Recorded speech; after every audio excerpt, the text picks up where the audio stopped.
Hi there, just a little follow-up video blog on building the new Blue Splash. Just thought I'd show this. This is a little test I came up with to test the integrity of the keel box. It's difficult to tell where water leaks into a boat, but it's a lot easier to see where it leaks out. So when I get to this stage of the construction and the keel box is attached, what we do is we put the fin in, we put it in our handy vise, and we fill the boat with some water. It'll spill out the ends because they're not on yet. But you can see there's the keel box underwater. And what we want to look for is right down in here and see if we see any leakage of water. And it's been on here for several minutes, so I think it's pretty safe to say that we have a nice dry keel box. And that's probably, along with a good deck, the most important thing in giving us a dry boat. As an aside from the last time, I've done some work on the deck. I'll put it up here, and you can see that. The cross pieces are now in. That's where the tube for the mast is going to go. There's the cutout for the radio compartment.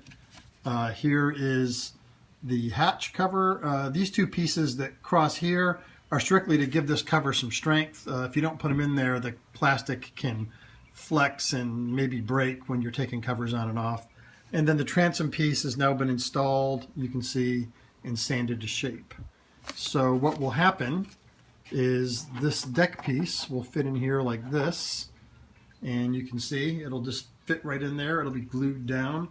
That'll be the next step. The only things remaining to do, I will put some reinforcing beams right along the edge, one here and one here, to help support the deck. You don't have to do that. There'll be a screw sticking up here. It'll go up through the deck. But I find putting two pieces of wood running right along here and then putting some epoxy on them just keeps the top of the keel box from wobbling back and forth. It's a little stronger.